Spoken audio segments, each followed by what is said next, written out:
there, Beth. This is Rachel McAlpine. I'm going to be doing my clinical in service today about foam rolling.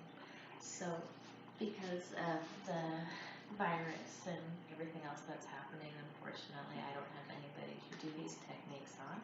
So, what I'm going to be explaining is how to do them on yourself and how to be able to teach them to patients so they can do it for their home exercise program or as needed during treatment.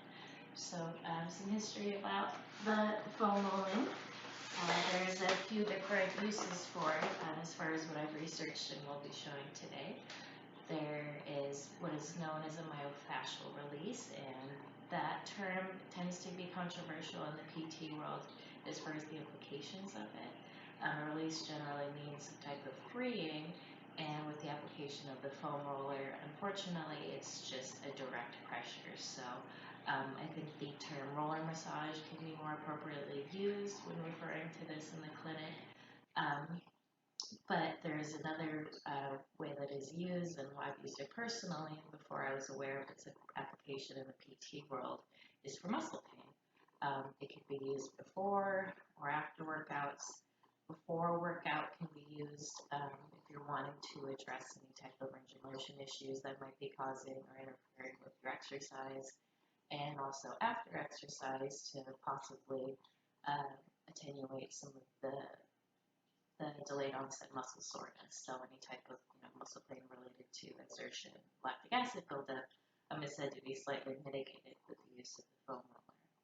So that is what I'm going to go over first today, is the way to use it to help deal with muscle pain. And again, these techniques can be used before or after exercise. Research tends to go both ways. Some people suggest using it before, but again, if you're just thinking about why you want to use it, would be whether or not you choose to do it before or after the exercise. So the application I'm going to be using today is for after exercise. So the first stretch I'm going to be showing is a pectoral stretch. It's done in supine. What you would have the patient do is place it directly underneath their spine, the length of it, where their head is going to be hanging off the top of it, and their bottom rests on the edge of it. The modified version of this would be to have the patient perform a W with their hands. This will lessen the stretch in the pectorals in case it is too much for the patient, but the full stretch would be arms out in the T position. So you would have them hold this for 30 seconds to 1 minute, and that can be performed up to 3 times in one session. The second one I want to show is to be able to use it for your gluteal muscles. So what you would have them do is have them go into a long sitting position, placing the foam roller underneath their knees, having them place their arms behind them. Now you can position it to where it either gets both of the gluteals at the same time. So you have them come up onto it, and the pressure is just relying from gravity just onto the gluteal muscles. You can also go into the piriformis by lifting up one of the sides and have them slightly turning and being able to find that spot on the piriformis that might be bothering them. So the cadence for the rolling doesn't really matter. Some say when you find a spot, you can technically do a trigger point release, which again is controversial, but if you do find a spot of tenderness, you can have them hold it, and again, 30 seconds to a minute. I won't go any further than that. From there, you can do a hamstring foam rolling, which would be the same position, but you would have them lift their bottom up and float their ankles off of the ground, and again, you're going to be rolling that back and forth the length of the muscle.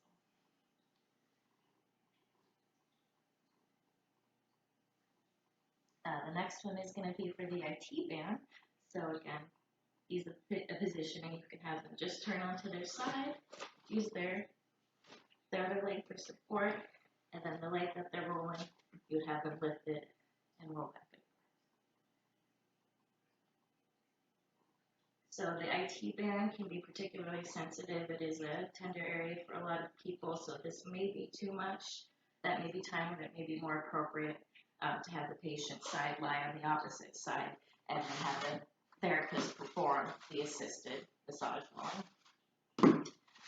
One of my personal favorite uses of the foam roller is for my gastrocs, for my calves. I tend to be pretty tender in that area, especially after a nice long run. So again, this can be done like this, which is pretty, you can cause some exertion, so you can have them do it simply on one side and roll it back and forth. That way they can put their bottom onto the ground and don't have to use the full weight of their body their arms to hold up the full weight of the body. And again, that can be done to the other side. So the other uses I saw for using the foam roller was for increasing range of motion. There was quite a bit of research that stated that there is a positive association between the use of the roller massage and muscle extensibility. So what I looked at was hip range of motion and knee range of motion, and trying to determine what would be the most effective means to increase for hip flexion or extension. So if you're wanting to increase hip flexion, you could go back to that hamstring roll. So again, long sitting, hands underneath, supporting the weight, right back and forth. This can be done for up to 1 minute, and again, 3 times in a session. Research shows that you doing this with more of a dynamic stretch is actually more effective. So what they would have somebody do is do a dynamic warm-up first. So that could be anything, any sort of cardio, so you could have them be doing jumping jacks, even just jogging in place, giving some blood flow to the muscles prior to doing this is said to have a stronger effect as far as how long it lasts for when they do test the range of motion before and after doing the foam rolling. So one of the big tests that they did when they were testing for the foam rolling is the sit and reach test, and trying to determine if somebody foam rolls, if that's going to be able to increase the test scores with that. So what they would do is they would have somebody foam roll their entire back. So again, they would go into that position, but it would be more along the lines of the lumbar sacral area. So again, that would be done for up to 1 minute, 3 times. Then you would foam roll the glutes, and then the hamstrings and calves. And then you would also do a quad foam rolling, which you would have to go into a prone position to do. So the way that they would have that done is they would have you lay one leg over the other side, come down onto your hands, and then push back and forth this way. So you can only do one side at a time that way. And then the opposite side would look like this. And you would do it from the anterior hip all the way to the distal femur to get the full length of the muscle, the quadriceps.